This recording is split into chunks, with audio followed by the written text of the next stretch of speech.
Sur C17 Info pour un moment en direct délicieux, un vrai moment parenthèse dans vos vies tumultueuses, où que vous soyez à travers le monde. Nous sommes dans une salle de spectacle, le théâtre Toujours à l'horizon, à La Rochelle, pour un petit moment sucré de danse dont nous vous proposons un extrait et on en reparle. On regarde.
Farandole de solitude, c'est un extrait de ce très émouvant spectacle qui est en cours de préparation ici dans le cadre d'une résidence d'artistes au théâtre Toujours à l'horizon sous la houlette d'Alice King, une très jeune chorégraphe voilà, qui se lance après bien des péripéties, des voyages à l'étranger dont on va parler. Alice, merci de nous recevoir. Oui, bonjour. Bonjour. Alors, il y a 4 danseuses pour un spectacle, la Farandole de solitude qui parle de la mort. On va en parler, mais avant ça, vous êtes bien vivante, vous, parce que je me souviens, et pour nos internautes sur C17 Info, vous êtes déjà passé parler, vous partiez en voyage avec un ami danseur à l'époque pour aller avec la danse rencontrer les peuples du monde. Alors, où vous a conduit ce voyage? Qui avez-vous rencontré? Comment ça s'est passé? Avec comme seul instrument de dialogue, la danse. L'idée donc c'était de partir à la rencontre des gens et là on avait choisi pour commencer ce projet par l'Amérique latine. Ouais. Donc on était parti, on a fait Brésil, Bolivie, Pérou et Équateur. Ouais. Et la particularité c'était d'aller dans les milieux ruraux. Donc vraiment l'accès où on peut en tout cas dans notre imaginaire penser qu'il y a un difficile accès à la culture. Ouais. Et l'idée pour nous aussi, c'était de rencontrer ces populations, de rencontrer ces gens et leur culture et leurs croyances et leur façon de vivre à travers le corps. Alors comment ça se passait? Vous arriviez sur les places du village, vous vous mettiez en tenue, puis vous dansiez? Oui, c'était vraiment comme ça. Oui, comme ça. Et puis, ça a attisé un peu la curiosité des gens et ça crée du lien. On commençait à discuter ensemble. Et puis, de fil en aiguille, il y avait le maire du village qui était au courant, qui nous disait moi, j'ai envie d'aller vous présenter à telle et telle école. On a eu aussi des associations qui ont voulu travailler avec nous, même un couvent de bonnes sœurs. Oui. oui, pour danser. Donc, voilà, on a eu vraiment des expériences fabuleuses où les portes nous ont vraiment été ouvertes. Et nous, ça nous a permis vraiment de comprendre les gens, leur vie et à travers les ateliers aussi, comprendre des codes sociétals aussi de là-bas. Alors, c'est un autre continent, c'est d'autres pays, c'est d'autres cultures. Pour autant, le langage est universel. Vous vous êtes toujours compris. Qu'est-ce que vous avez apporté? Qu'est-ce que vous avez reçu? Puis où est-ce qu'il aurait pu rien se passer? Parfois, ça loupe. C'était surtout curiosité et générosité. C'est vraiment deux termes qui sont ressortis très fortement de toutes ces rencontres artistiques qu'on a pu faire. Donc c'était surtout des gens qui n'étaient pas danseurs ou artistes. C'était des gens qui allaient soit à l'école, soit au travail, avec qui on a créé donc des ateliers. On restait à peu près 1 mois et demi sur place. Et ça dépendait des fois. Des fois c'était tous les jours ou des fois ça alternait 2-3 fois par semaine. Et c'était plutôt le plaisir de se mettre à nu et d'échanger sur ce qu'on pouvait avoir de différent ou de commun. Alors la danseuse revient à La Rochelle avec cette fois-ci des envies de création après ces rencontres universelles à travers le monde. Des envies de création. C'est à La Rochelle le port d'attache. Ça pourrait pas être ailleurs. Qu'est-ce qui vous lie à La Rochelle? On y danse mieux qu'ailleurs? La Rochelle parce que donc après toutes ces péripéties et puis un développement de carrière aussi sur les routes, j'ai eu envie de revenir à l'océan. Et l'endroit que je connaissais qui m'était proche et propre, c'était La Rochelle. La Rochelle sur l'océan, l'ouverture. Et puis cette culture qui est très vivante dans cette ville et l'échange qui est facile. Donc, On va en reparler parce que vos parents habitent en Goulin, c'est là-bas que vous avez grandi. La danse, c'est ici que vous rencontrez la danse pour la première fois quand vous commencez? je rencontre la danse en Tunisie. Ah oui. Voilà, je suis née à La Rochelle et à mes 2 ans, je suis partie en Tunisie, puis après au Venezuela. Et je reviens en France, à La Rochelle, à 14 ans. Mais je découvre vraiment la danse, je pense déjà petite avec mes parents, mais c'est vraiment en Tunisie que ça se déclare et c'est en Tunisie que je commence à prendre des cours de danse, d'abord de danse classique, parce que mes parents s'étaient renseignés et on leur avait dit, pour avoir des bonnes bases, c'est toujours bien de commencer par du classique. Donc j'ai commencé là-bas. Et puis petit à petit, j'ai ouvert à la danse contemporaine et il y a un moment clé dans mon parcours personnel et d'artiste. À 6 ans, j'étais donc en Dordogne, là où on allait régulièrement en famille. Et je m'ennuyais un peu, c'était un repas de famille. Et donc je dis, bon, je vais aller jouer dehors. Donc je joue dehors, etc. Puis il y a une dame qui arrive avec un accent. J'avais 6 ans à cette époque-là, qui me dit, bon, est-ce que je pourrais rencontrer tes parents, tu peux me les présenter. Donc je l'amène à mes parents, ils discutent ensemble. Donc je comprends que la dame en fait parle anglais et qu'elle s'adresse à ma mère et elle lui dit, voilà, je suis chorégraphe et j'ai envie de danser avec votre fille. Donc de là naît d'abord une collaboration artistique, puis petit à petit une amitié autour de la danse in situ. Donc c'est de la danse qu'on développe dans tous les milieux possibles et imaginables. Et donc en Dordogne, c'était surtout milieu naturel, grottes, rivières, forêts. Voilà. Donc j'ai travaillé pendant 12 ans avec eux. Et puis alors après, un lycée, une option? Et après un lycée, une option, donc à La Rochelle, avec donc c'est Pascal Mayras qui s'occupe de l'option aujourd'hui encore. Option danse, donc. C'était quel lycée? Lycée doté, voilà. Et donc j'ai fait 3 ans, seconde, première, terminale, en option danse. Donc au départ, la seconde, c'est 3 heures par semaine. Puis après, première, terminale, c'est 6 heures. Avec un programme qui est très riche, où on a à la fois de la réflexion, un travail de critique, d'analyse, d'histoire, et puis aussi tout un travail de rencontre avec des artistes, soit du territoire, soit d'ailleurs. Donc à ce moment-là, moi, c'était donc la période de Régine Chopineau, avec Virginie Garcia, Claire Servant, Anne Journeau, et puis d'autres artistes qu'on a pu rencontrer aussi, voilà, plus ponctuellement. Régine Chopineau qui a succédé au Théâtre du Silence, piloté par Brigitte Lefebvre à l'époque, qui va revenir d'ailleurs présenter Nourieff ici au CGR très très prochainement. Et puis alors après Régine Chopineau, c'est notre ami Kader Atou en ce moment. Après alors vous, du coup, une fois que c'est terminé ici, vous partez à Paris un peu? Oui, je pars à Paris. Un peu mes parents frileux de savoir que je peux partir sur une dimension et une carrière artistique. Me disent peut-être au cas où si t'arrive quoi que ce soit, tu peux faire des études. Donc je fais 6 ans d'études, mais en parallèle de ces études-là, donc je fais études d'espagnol, études de danse. Il y a un master en danse à Paris. Je continue de développer mes projets. Donc peut-être vous connaissez Jean-Michel Vermersch, qui est artiste plasticien rochelais, qui travaille autour du bois. Donc de 2006 à 2011, on travaille ensemble sur différents spectacles. On fait la Journée mondiale de la forêt dans le sous-sol de la Tour Saint-Nicolas en 2006. On fait les Nuits romanes à Angoulins en 2009. On fait le parc d'Alcide d'Orbigny en 2011. Et puis, grand événement qui ne s'est pas passé à La Rochelle, mais à Paris, c'est 2007, la Nuit blanche à Paris, à l'église Saint-Séverin. On voit bien que vous avez plusieurs cordes à votre arc.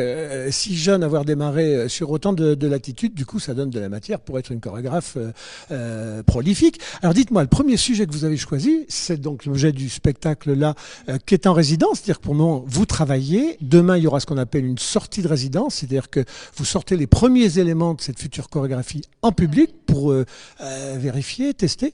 Et le spectacle ne sera donné que l'an prochain, je crois. Oui, c'est ça, exactement.